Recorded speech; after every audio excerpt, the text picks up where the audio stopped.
வந்ததோ கல்வியால், வணிகத்தால், கணக்கால், அறிவியலால் பிடிச்சாங்களோ அந்த நாடு இங்கிலாந்து.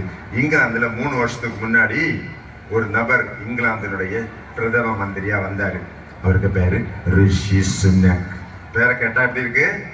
ரிஷி சுனக். அவர் இந்திய நாட்டை சேர்ந்தவர். இந்தியாவில இருந்து அவங்க அப்பா அம்மா இங்கிலாந்துக்கு போய் அங்க படிச்சு, இந்த பையன் பிறந்து இவன் படிச்சு, அவன் அந்த நாட்டுக்கே ஒரு பிரதம மந்திரியா வந்திருக்காரு. கல்வியின் ஆற்றல் உங்களுக்கு புரியுதா? உலகத்திலேயே மிகப்பெரிய வர்த்தக நாடு எது தெரியுமா? உலகத்திலேயே மிகப்பெரிய வர்த்தக நாடு எது? வர்த்தக நகரம் எது? அது நியூயார்க் சிட்டி. நியூயார்க் சிட்டியினுடைய உயர்ந்த பதவி மேயர் பதவி. அந்த பதவியில இன்னைக்கு இருக்கிறது யார் தெரியுமா? ஜுஹ்ரான் மம்தானி. ஜுஹ்ரான் மம்தானி யாருன்னு தெரியுமா? மீரா நாயர்ன்னு சொல்லி ஒரு சினிமா ப்ரொடியூசர். அந்த அம்மா இந்தியாவை சேர்ந்தவங்க. அவங்க மகன். மீரா நாயர் யாருன்னா ஒரு IAS அதிகாரிக்கு மகள். கல்வியின் தாக்கம் உங்களுக்கு தெரியுதா? கோபால் சார் சொன்னாரு, கோபால் அப்பா சார் சொன்னாரு, நமது பிள்ளைகள்லாம் உலக அளவில் பெரிய நிறுவனங்கள்ல உயர்ந்த இடத்துல இருக்கிறாங்க. சுந்தர் பிச்சை கூகுளுடைய உயர்ந்த பதவியில் இருக்கிறது யாருங்க?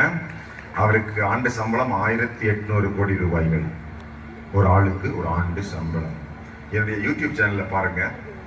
இந்தியாவில இருந்து என்னுடைய பாஸ், என்னுடைய DGP ராதாகிருஷ்ணன், அவருடைய சன் கிறிஸ்பானு அப்படிங்கிறவர் இங்கிலாந்துல அமெரிக்கா போய் ஒரு கம்பெனி தொடங்கி அந்த கம்பெனியை விற்கிறாரு. $4 பில்லியன் US, 32,000 கோடி ரூபாய் அவர் சம்பாதிச்ச கம்பெனியுடைய ஒர்த்து.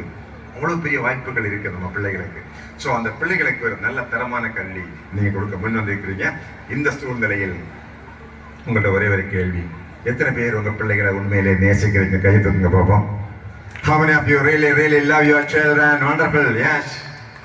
அதெல்லாம் அவங்கள்ட்ட சொல்லிட்டீங்களா? வெளிப்படையா சொன்னீங்களா? கூட்டு ஓகே. இன்னைக்கு கூட்டு சொல்லுங்க. My dear son, I love you.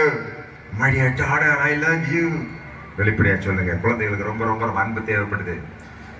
எத்தனை பேர் ஓப்பனா சொல்லுங்க, போன வருஷம் 2025 உங்க பிள்ளைய அடிச்சீங்க? எத்தனை பேர் உங்களை பிள்ளைய திட்டினீங்க?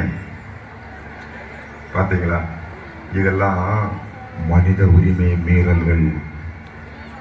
ஐக்கிய நாட்டு சபை மனித உரிமை கழகம் இருக்குல்ல, அந்த கழகம் குழந்தைகளுக்கு சில உரிமைகளை கொடுத்திருக்கு. நீங்க என்ன நினைப்பீங்க? குழந்தை ஏன் குழந்தை தானதான், என்ன வேணாலும் பண்ணுவேன் போடா அப்படின்னு சொல்றீங்களா? சொல்ல முடியாது. கலீல் ஜிப்ரான் சொல்லி ஒரு பெரிய அறிஞன். கலீல் ஜிப்ரான் குழந்தைகளை ரொம்ப நேசிக்கக்கூடியவன். எனக்கு குழந்தைகள் ரொம்ப பிடிக்கும். உங்களுக்கு